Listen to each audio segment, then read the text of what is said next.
agora vamos falar do critério 2 do ponto A, tá?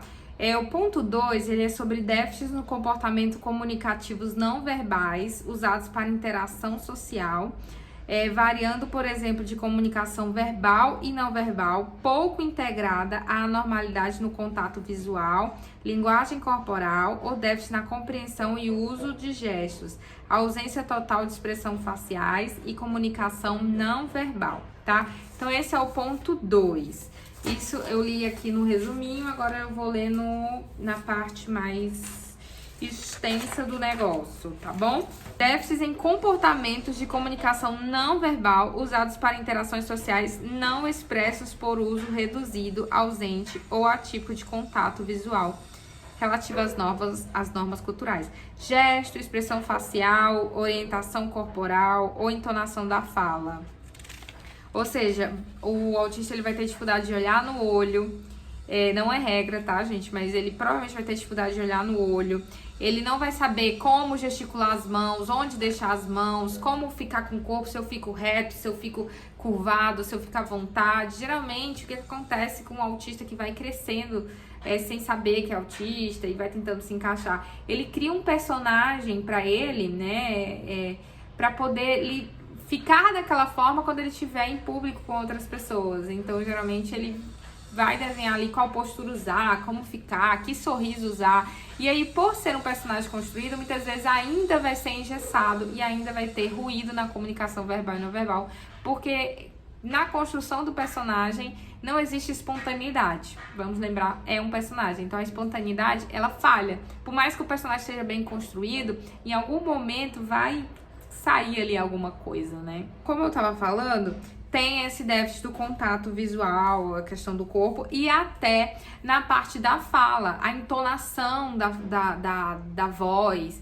qual entonação da voz usar, o volume da voz, a pessoa fala muito alto, a pessoa fala muito baixo, ou tem essa assincronia, uma hora tá falando alto, outra hora tá falando baixo, tá falando baixo demais, às vezes tá falando pra dentro, às vezes, enfim. Muitas vezes meu esposo fala, né, reclama que às vezes vê só minha boca mexendo, mas não escuta nada, e eu não entendo como, porque eu que tô falando não consigo perceber essa desregulação da voz, mas para outra pessoa que tá ali comigo, ela vai perceber, talvez vocês até percebam no vídeo, né, que tem muita variação no tom de voz, porque justamente não sabe qual tom usar, como usar, né? E isso acaba gerando muito ruído na comunicação e mal entendidos nas relações, porque a pessoa, ou ela fala de forma muito rude e ela não estava tentando ser rude, mas é porque justamente ela não sabe que tom de voz usar, qual expressão facial usar. Geralmente ali o autista ele não vai ter uma expressão, ou ele vai ter uma expressão muito exagerada, muito forte, muito sorriso, muita braveza, ou ele não vai ter expressão facial, ele tem dificuldade nessa parte da linguagem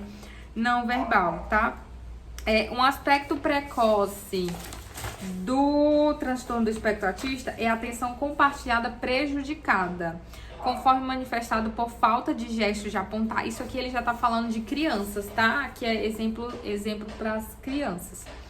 Deixa eu só colocar um negócio aqui que tá um sol terrível nessa janela. Que esse horário fica muito sol aqui, mas é o horário que o Tauzinho dorme. E aí tem que aproveitar, né, garotas? Ai, caiu. Deu uma leve reduzida. Aí aqui falando já de crianças, né? De criancinhas dessa idade. Atenção compartilhada prejudicada, conforme manifestado por falta de gesto de apontar, então essa criança não aponta. Mostrar ou trazer objetos para compartilhar o interesse. Então ela vai ter dificuldade de trazer para mostrar, ela não mostra, ela não aponta, ela não vai levar você até lá, né? Ou também ela vai ter dificuldade para seguir o gesto de apontar ou olhar indicador de outras pessoas. Por exemplo, eu falo assim, olha aqui o avião, a criança ela não vai acompanhar meu dedo, não vai olhar para onde eu tô apontando, ela não vai acompanhar ali para onde eu tô mandando. Ou se eu falar, tipo, fizer assim, né, ali, né, tipo, indicando que olhar para ali, também não vai olhar, vai ter essa dificuldade. Tanto a criança não vai apontar, então observe, se seu filho for muito pequenininho, tem que já observar isso, né? Se a criança tá apontando, se a criança tá indicando, se a criança tá lhe chamando para mostrar alguma coisa, e se ela não tá fazendo isso, isso já é algum déficit, né? Se ela não traz nada para você ver, não mostra, também é um déficit aí na atenção compartilhada, né? que muitas pessoas falam até da triangulagem, que chama visão triangular, que é justamente a criança olhar para o objeto, olhar para você e olhar para o objeto, né? Essa troca assim do olhar. Geralmente a criança olha só para o objeto ou olha só para você, ela não consegue ali ter a atenção compartilhada, que é duas coisas ao mesmo tempo, pessoa e objeto, ou até dois objetos, ou até duas pessoas, ela só consegue olhar para aquilo específico, para isso específico, fica mais limitado essa parte, tá?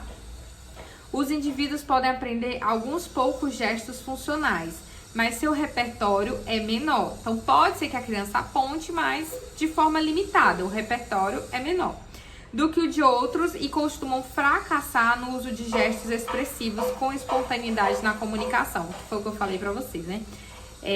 Cria ali o personagem, mas não é espontâneo. Em algum momento vai ter falha.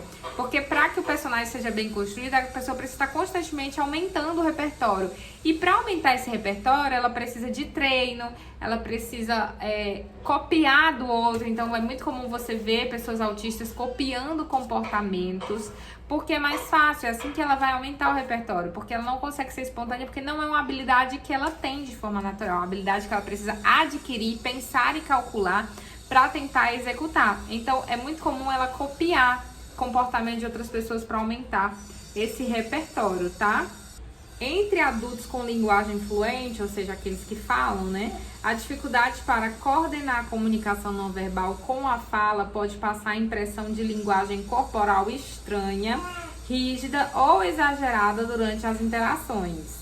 O prejuízo pode ser relativamente sutil em áreas individuais. Por exemplo, alguém pode ter contato visual relativamente bom ao falar, mas perceptível na integração insatisfatória entre o contato visual, gestos, postura corporal, prosódia e expressão facial para a comunicação social. Então, a pessoa pode olhar no olho, mas justamente tem aquele ruído na conversa, a expressão facial não encaixa. Então, as pessoas estão sempre com incógnita. O que ela quis dizer? Será que ela tá sendo, né? Tem aquele ruído, porque o que ela fala não casa com a linguagem corporal, nem com a expressão facial. Uma indica uma coisa, outra indica outra, porque são muitos comandos que o cérebro faz ao mesmo tempo, de forma natural. Para uma pessoa típica, o cérebro vai fazer isso de forma automática. O sistema está todo integrado da pessoa típica e o que ela expressa, o corpo acompanha, o rosto acompanha, a entonação da voz acompanha. E aí uma outra pessoa típica consegue fazer essa leitura também de forma automática. Então tudo isso no mundo típico é automático. Ninguém precisa pensar nisso, mas no mundo atípico da pessoa autista, não é automático pro cérebro dela fazer isso, né? O cérebro dela tem a falha nesse ponto, tem um déficit nesse ponto. Ele não consegue enviar os comandos, não é automático. Então, algo que não é automático precisa ser o quê? Manual, como se diz, né? Vamos pensar em num carro com marcha automática, um carro com marcha manual, né? Quando você tem que fazer vários desses comandos que deveriam ser automáticos, mas você precisa fazer de forma manual, vai faltar em algum ponto. Então precisa de muito treino, acaba tendo muita sobrecarga, alguns vão ter mais dificuldade do que outros.